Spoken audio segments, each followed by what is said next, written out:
자동차 컨텐츠로 밥 벌어먹고 살아야 되는 채널 카밥의 권혁재 PD입니다.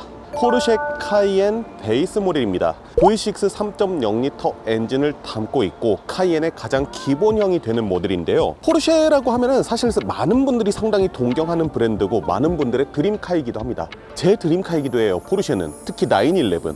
그런데 나이가 들고 그러다 보니까 내가 돈이 좀 생긴다고 하더라도 911을 살 수 있다 없다, 이게 좀 힘들단 말이죠. 나한테는 가정도 있고 그렇기 때문에 많은 분들이 포르쉐지만 가정용으로도 살 수 있는 이 카이엔들을 상당히 많이 구매하시고요. 국내에서 판매되는 포르쉐의 절반의 판매량을 이 카이엔이 이끌어 나가고 있습니다. 그뿐만인가요? 2월달, 3월달 판매량을 보면요, 카이엔이 세단, SUV 다 포함해서 수입차 판매량 10손가락 안에 들어가요. 오늘 이 차량 타보면서 과연 어떤 매력이 있는지, 포르쉐 매니아 분들은 이 차 뚱뚱하다고 별로 안 좋아하시잖아요. 과연 SUV임에도 불구하고 포르쉐다운 모습을 보여줄 건지 한번 살펴보려고 합니다. 네, 그러면은 지금부터 출발해 보도록 하시죠.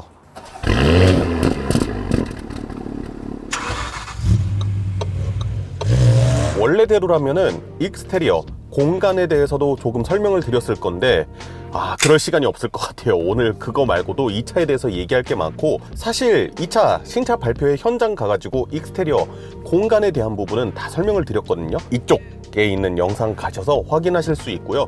그때 보지 못했던 것들에 대해서 조금 이야기를 해드리려고 합니다. 우선은 그때 오디오 안 들어봤잖아요. 지금 이 차량에는요, 부메스터 오디오가 옵션으로 달려져 있습니다. 포르쉐 하면은 뭐다? 옵션이다. 부메스터 옵션 가격이 800만 원이 넘어가요. 그러면은 오디오 어떨지 한번 들어보도록 하겠습니다.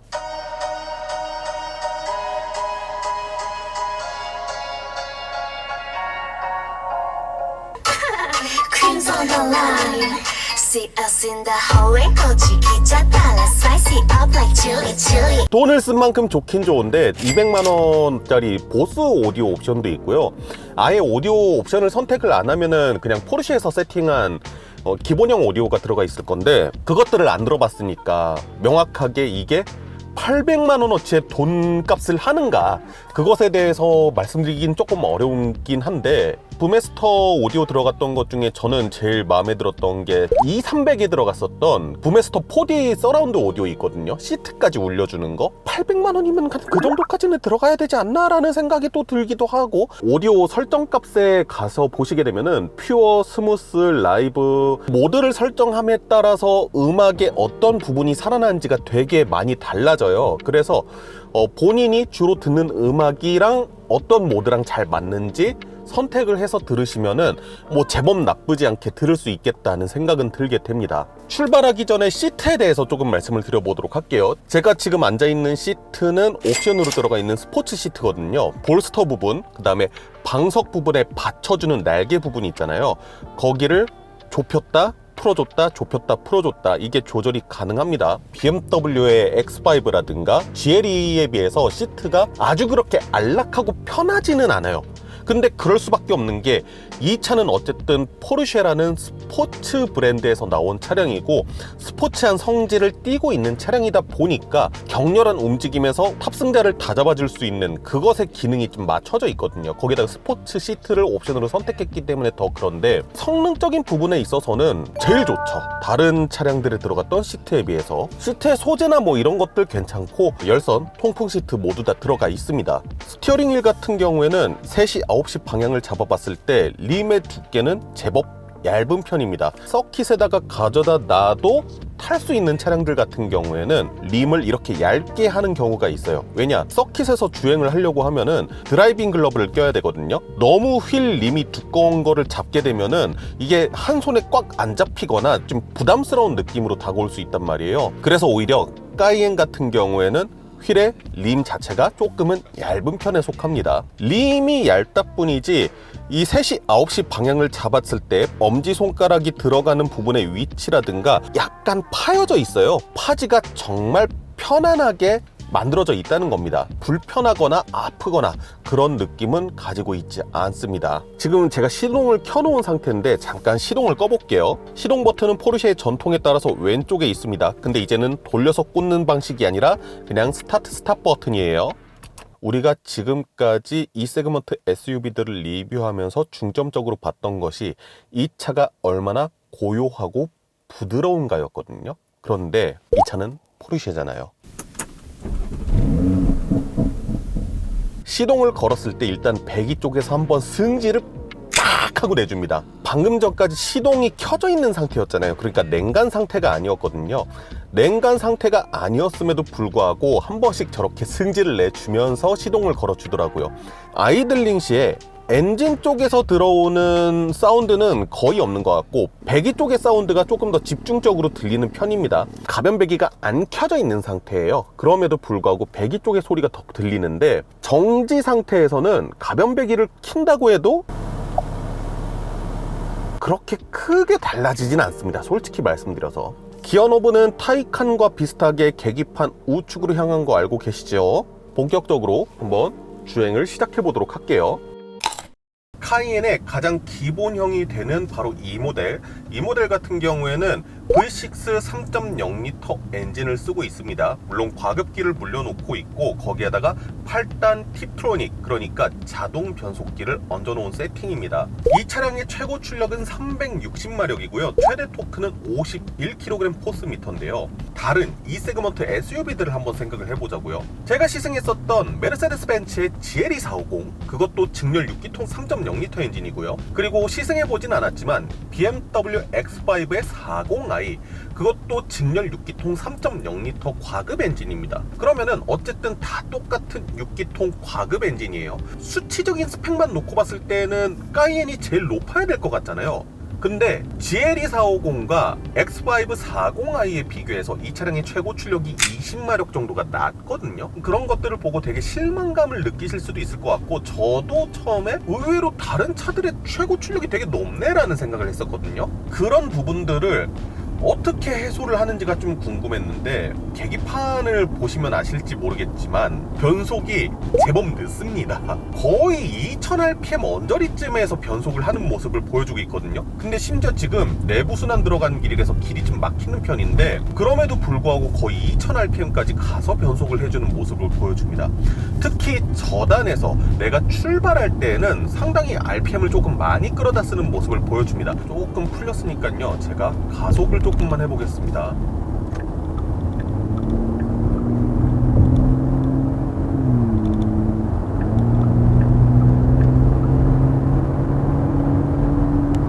기본적으로 변속기가 되게 빠릿빠릿해요. 물론 다른 이 세그먼트 SUV들도 미션이 금방 운전자의 의중을 알아차리죠. 근데 카이엔 같은 경우에는 그것보다 민감도가 조금 더 강해요. 그러니까 기본적으로 네가 카이엔을 샀다는 거는 그래도 조금 달리는 것을 원하기 때문에 사지 않았겠니? 해서 세팅 자체가 조금 더 달리는 것에 포커싱이 맞춰져 있습니다. 그래서 아까 전에 말씀드렸던 것처럼 저속에서 속도를 낼 때 이게 속도를 많이 내는 것도 아니에요. 그냥 신호가 바뀌어서 나는 갈 거야 이런 상황에 되게 손쉽게 2000rpm 훌쩍 넘어서 3000rpm 가까이까지 가는 모습도 많이 봤거든요. 자, 신호가 풀렸죠.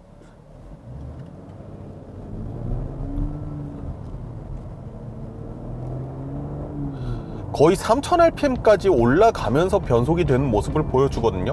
이렇게 초반부에 rpm을 조금 높게 끌어다 쓰면서 초반 발진에 있어서 상당히 빠르게 나가는 모습들, 민첩성이 있는 모습들을 보여줍니다. 지금처럼 또 안정적으로 주행하게 되면은 1500rpm쯤 rpm을 기본적으로 조금 높게 쓰는 편이라고 말씀드렸지만 이 차량의 최대 토크가 나오는 시점이요 1400rpm대입니다. 이렇게 유유자적 낮은 회전수를 쓰는 구간에서도 뭐 그렇게 힘에 붙인다는 느낌을 얻지 못하거든요. 그런데 일반적으로 이 세그먼트의 다른 차량들을 탔을 때 1100, 1200 한 이 정도에서 왔다 갔다 했던 걸로 기억하거든요. 그러니까 다른 차들에 비하면 확실히 RPM을 높게 쓰는 편이긴 합니다. 드라이브 모드에는 총 4가지가 있습니다. 스티어링 휠에 있는 이 다이얼을 돌려서 조절할 수가 있는데 지금처럼 일상적으로 주행하게 될 때에는 노멀 모드로 주행을 하게 되고요. 여기에서 다이얼을 오른쪽으로 한 번만 더 돌리면은 스포츠, 한 번 더 돌리면은 스포츠 플러스입니다. 오프로드 모드가 또 따로 있습니다. 이것에 따른 변화는 어떤 게 있냐면은 파워트레인 쪽에서 응답력에 대한 반응이 있고요. 서스펜션 세팅을 조금 더 소프트하게 할 것인가 조금 더 단단하게 할 것인가, 여기에는 셰시로 표시가 되어 있습니다. 세 번째, 이 차량 에어 서스펜션 달려져 있잖아요. 차고의 높이를 어떻게 할 것인가, 높게 할 것인가, 중간으로 할 것인가, 낮게 할 것인가, 제일 낮게 할 것인가, 가변 배기를 작동할 것인가 말 것인가, ISC가 작동을 할 것인가 말 것인가, 이렇게 나뉘어져 있거든요. 스포츠 플러스로 돌리게 되면은 스포츠 드라이빙에 맞춰서 제일 낮고 단단하고 리스폰스가 빠르게 세팅이 됩니다. 거기에다가 가변 배기 시스템 켜지고요. ISC는 작동하지 않습니다. 가속 페달을 꾹, 가속 페달을 밟았을 때 민첩성이 진짜 빠릅니다. 변속 속도를 보도록 할게요. 다운, 다운, 업, 업, 업, 다운, 다운. PDK가 아닌 일반 자동 변속기임에도 불구하고 상당히 변속이 빠르거든요. RPM을 최대한 끌어올린 다음에 스포츠 플러스 모드에서는 변속이 될 때 뒤에서 팡 하고 때려주는 듯한 그런 변속 충격의 느낌을 보여줍니다. 이게 노멀 모드에서는 구현이 안 되거든요. 드라이브 모드를 다시 노멀로 돌려본 다음에요. 자, 이 상태에서 가속 페달을 무릉 하는 배기 소리가 나긴 하지만 그렇다고 해서 뒤에서 충격을 팍 하고 준 듯한 느낌은 없거든요. 일반적으로 주행할 때와 스포츠 플러스 약간 조지고 타고 다니려고 할 때, 그때 얼굴이 다른 거예요. 두 얼굴의 사나이 같은 거죠. 반대로 오프로드 모드도 있죠. 그레이벌, 머드, 샌드, 락스 해서 노면 상황에 맞춰서 주행을 어떻게 할 것인가 설정을 할 수가 있고요. 에어 서스펜션의 높이는 제일 높게 설정된 걸로 되어 있습니다. 1세대 카이엔이 처음 등장했을 때 오프로드에서도 달릴 수 있는 포르쉐, 그게 바로 카이엔의 모토였고, 그것 때문에 1세대 카이엔부터 지금까지 카이엔의 인테리어에는 이 손잡이, 기어 노브 쪽에 손잡이 디자인이 마련되어 있습니다. 보통 오프로드에서 차체가 양옆으로 많이 흔들릴 때 꽉 붙잡고 주행할 수 있게끔 만들어 놓은 손잡이거든요. 되게 상징적인 디자인이라고 말씀드릴 수 있죠. 그리고 그 디자인 상징이 도어 트림에도 그대로 적용되어 있기도 하고요. NVH는 솔직히 말씀드려서 그렇게 좋은 편은 아니에요. 노멀 모드로 해놓고 가변 배기가 꺼져 있는 상태임에도 불구하고 뒤쪽에서 들리는 배기 소리가 제법 실내에 많이 울려 퍼지는 편입니다. 포르쉐는 스포츠카 브랜드잖아요. 스포티한 느낌을 내기 위해서 배기음이 실내로 유입이 되는 부분이 있고, 그리고 속도가 어느 정도 붙으면은 윈드실드 쪽에서 나름의 풍절음도 조금 많이 유입이 되는 편입니다. 아주 그렇게 정숙한 차량은 아니다. 그러면 이 파워트레인 최고 출력이 아까 전에 다른 이 SUV 세그먼트에 비해서 그렇게 높은 편은 아니라는 말씀을 드렸죠. 까이엔이라는 이 차, 포르쉐와는 궁합이 괜찮은 것 같느냐라고 하면요, 일상 주행 영역에서 쉽게 마주하게 되는 초반 가속력이라든가 순간적인 펀치력,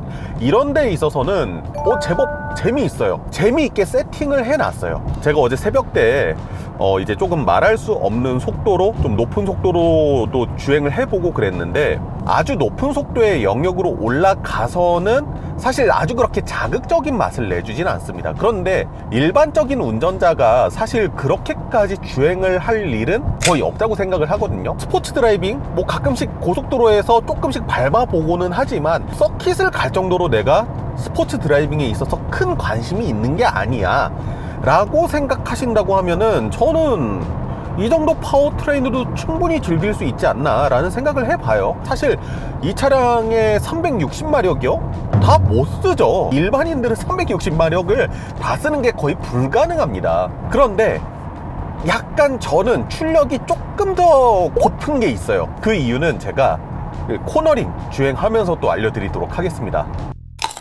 여기는 강원도 춘천이고요. 제가 와인딩 테스트하는 곳입니다. 이번에 포르쉐 카이엔에 들어간 서스펜션 시스템이 2챔버 2밸브 에어 서스펜션이 들어가게 됐어요. 앞으로 포르쉐는 기존에 사용하던 3챔버 서스펜션 시스템 대신에 전부 다 이 2챔버 투밸브 에어 서스펜션 시스템을 넣는다고 하고요. 그거는 저희가 얼마 전에 소식 전해드렸던 4세대 파나메라도 동일합니다. 이거를 도입한 이유가 뭐냐면은 챔버는 공기주머니거든요. 공기주머니. 기존에는 에어 서스펜션 안에 3개의 공기주머니가 있었는데 이거를 2개의 공기주머니만 가지고 커버를 할 수가 있다. 대신에 원밸브 시스템에서 기존에 투밸브 시스템으로 들어가면서 공기가 나가고 들어가고 이거를 되게 빠르게 순식간에 할 수가 있다는 거예요. 그래서 기존보다 노면 상황에 대한 대응력이 훨씬 빨라지게 됐다. 포르쉐가 얘기한 게 이거거든요. 거기에다가 이 차량은 옵션으로 PDCC가 들어가 있습니다. 포르쉐 다이내믹 셰시 컨트롤, 스테빌라이저에 전자식 신호를 줘서 최대한 롤이 발생하는 걸 억제하는 거거든요. 자, 그러면은 이러한 것들이 모두 적용되었을 때 승차감은 어떠하고 코너링 성능은 어떠할 것인지 지금부터 한번 주행해 보도록 하겠습니다. 과속 방지 턱 부드러워요. 카이엔의 신차 발표 회장에서 그런 얘기를 들었던 게 기억이 나거든요.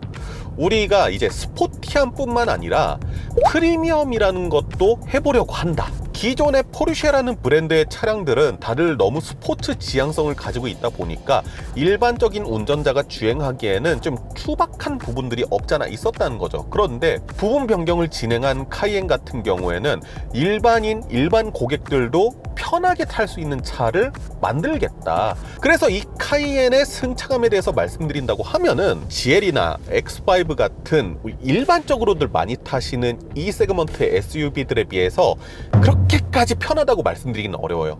그것보다는 기본적으로 조금 탄탄한 편에 속하긴 합니다. 특히 노면에 있는 정보들이요, 다른 SUV들 같은 경우에는 그냥 무시하고, 그러니까 한번 쓱 지우고 지나갔을 만한 정보들도 카이엔 같은 경우엔 운전자한테 많이 전달을 하는 편이에요. 그렇다면은 이 차의 승차감이 불편한가? 그렇진 또 않습니다. 아까 전에 과속 방지 턱을 2개를 넘어봤잖아요. 그리고 제가 어제 새벽에 드론 로면 한번 갔다 왔었어요. 과속 방지턱을 넘었을 때 그 부드러운 느낌, 에어 서스펜션 단에서 부드럽게 전달하는 느낌이요, 진짜 부드럽거든요. 과속 방지턱이라는 노면에 대한 정보를 전달은 해주는데, 그리고 그 전달해 주는 데 있어서 마냥 출렁거리는 것처럼 부드럽게 전달이 되는 건 아닌데 타닥 하고 지나가고 되게 깔끔하게 끝내버려요. 과속방지턱이 전달해줄 충격에 5분의 1 정도만 남겨두고는 거진 다 지워버리는 것 같거든요. 그러니까 그런 불쾌한 느낌 자체를 없앱니다. 간혹 가다가 진짜 포토홀 같은데 그런 데에서 조금 불쾌한 승차감을 내긴 하는데, 이 차량이 지향해야 되는 스포츠성, 진짜 딱 필요한 수준의 탄탄함만 냅두고는 부드러운 느낌을 줘요. 저는 그게 정말 신기하더라니까요. 서로 공존하기 힘든 성향들이 있거든요.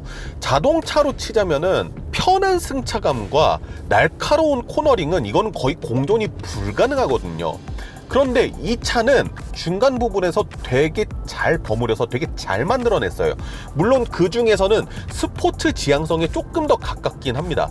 그래서 GL이라든가 X5의 부드러운 그 승차감, 그 결하고는 조금 달라요. 기본적으로는 어느 정도 탄탄함을 베이스에 두고 이때 불쾌한 느낌을 전달하지 않는다. 결만 놓고 보면은 제가 얼마 전에 극찬했었던 모델3 하이랜드 있잖아요. 승차감이 비슷하다는 게 아니라 결이 비슷해요. 모델3 하이랜드에서 어떻게 말씀드렸죠? 저는 원래 기본적으로 탄탄한 승차감을 좋아하는데 나이가 들어가면서 점점 편한 차가 조금씩 좋아지고 있더라. 그런 의미에서 제가 느끼는 이 카이엔의 승차감은요, 최상입니다. 최상이에요. 노면의 정보를 많이 전달해 주는 대신에 과속방지턱 같은 거는 부드럽게 넘어간다. 지금 이 시승 차량에 들어간 휠 사이즈 때문일 수도 있거든요. 카이엔에서 선택할 수 있는 제일 큰 휠 사이즈인 22인치짜리 휠이 들어갔어요. 그런데 이게 옵션가만 해도 500 몇십만 원 정도 되거든요. 만약에 이거를 선택을 안 해서 뭐 19인치, 20인치 이때쯤에 휠을 선택하게 돼서 타이어의 편평비가 커진다고 하면은 조금 더 노면에서 들어오는 정보들이 여과될 수도 있지 않을까라는 추측을 해볼 수 있을 것 같습니다. 그런데 스포츠 드라이빙 영역에서는 확실히 휠 사이즈 큰 게 조금 영향이 커요. 단순히 편한 SUV를 찾는 게 아니라 나는 진짜 포르쉐 카이엔을 타고 싶어 라고 생각하시는 분이라고 하면요, 저는 돈을 조금 더 들이더라도 큰 사이즈의 휠을 선택하는 게 바람직하지 않을까? 라는 생각을 해봅니다. 이 차량은 PDCC까지 들어갔다고 했잖아요. 고양이가 걸어다닙니다. 방금 전에 고양이 지나가는 거 보셨어요? 브레이크에 대한 이야기는 제가 조금 이따가 드리도록 할게요. 자, 어쨌든 PDCC 얘기하고 있었으니까, 사실 제가 PDCC가 들어간 포르쉐는 처음 타봐요. 투챔버 에어 서스펜션 플러스 PDCC, 이게 어떤 효과를 내냐면요, 여기가 되게 짧은 코너들이 많은 데거든요. 여기만 주행하면 좀 멀미가 나서 제가 웬만하면 주행하는 거를 좀 꺼린 곳이긴 한데,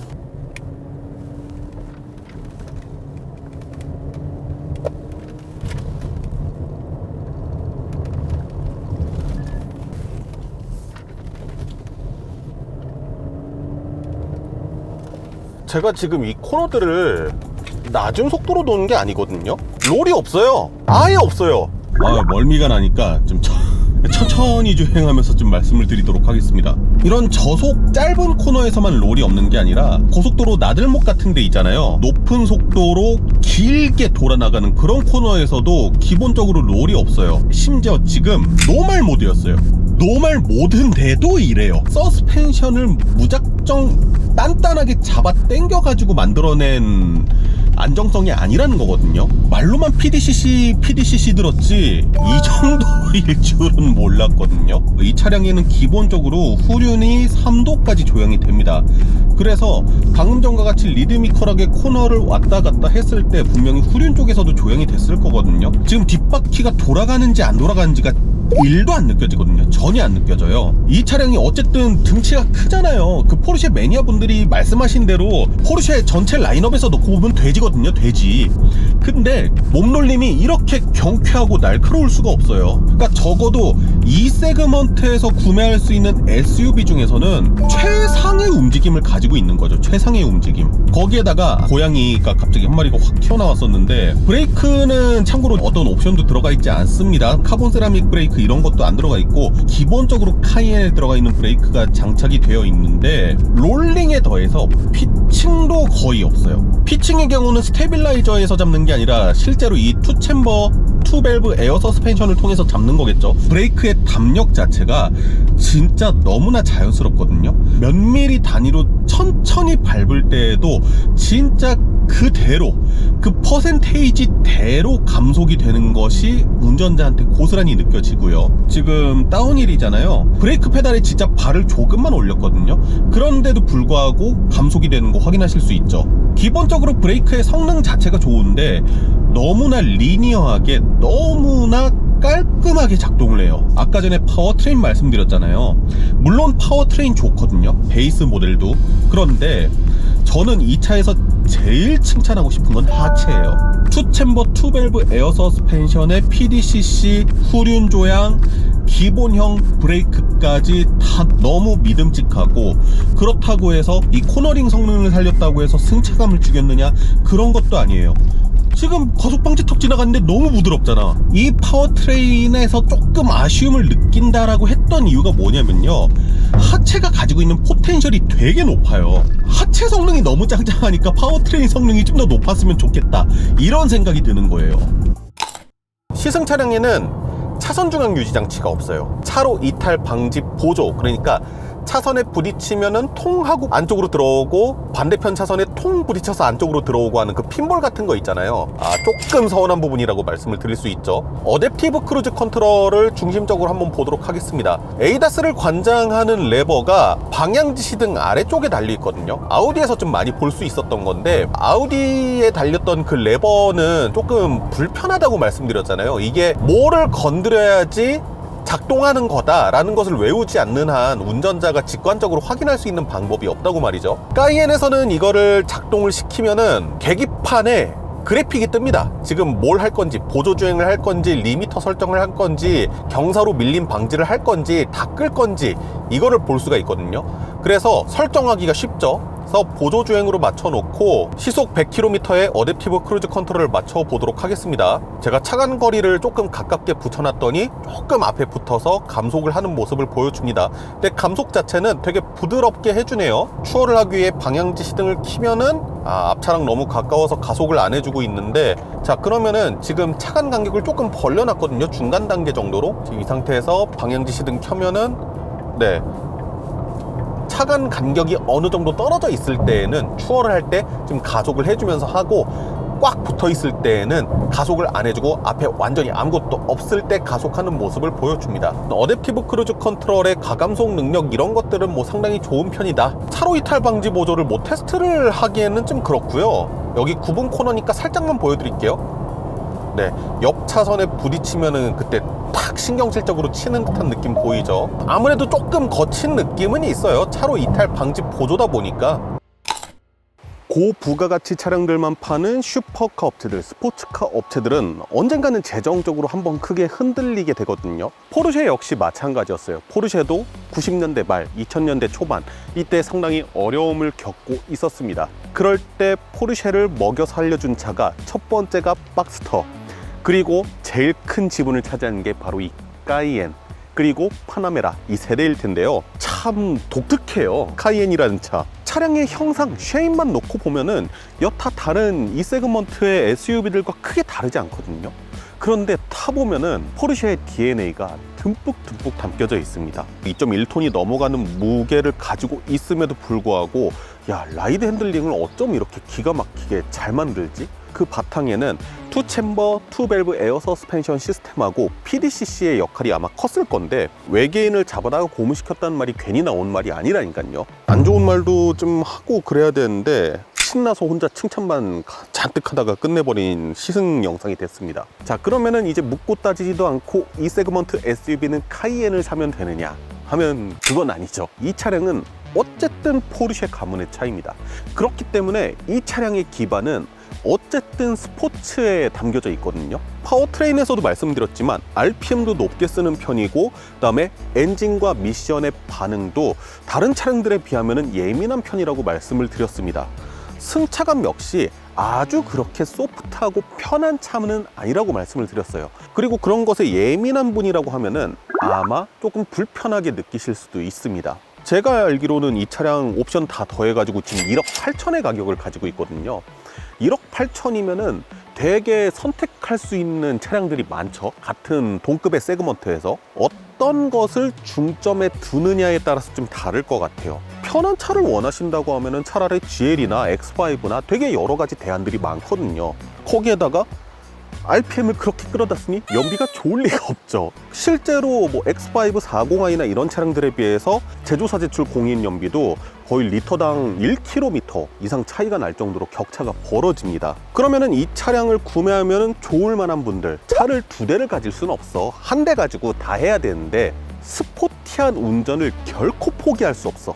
까이엔이면은 충분하죠. 2열의 공간성이 나쁘지 않거든요. X5 대비해서 휠 베이스가 더 작은 편인데도 불구하고 사실 공간면으로 따지고 봤을 때는 X5랑 그렇게 크게 차이가 나지 않아요. 패밀리카로 쓰기에 충분합니다. 승차감적으로 조금 튀는 느낌이 있다고 말씀드렸지만 그래도 탑승자가 느꼈을 때 불쾌할 만한 튀는 느낌은 아니거든요. 두 번째, 많은 직장인분들, 자동차를 좋아하시는 분들의 드림카, 많은 분들께서 포르쉐를 결국에는 꿈꾸고 계실 겁니다. 그런 분들이 내가 뭔가 스포츠카로 바로 가기에는 경제적인 장벽이 있다든가 아니면 조금 부담스러운 느낌이 있어 라고 하시는 분들은요, 포르쉐 입문으로서 까이엔 저는 나쁘지 않다고 생각해요.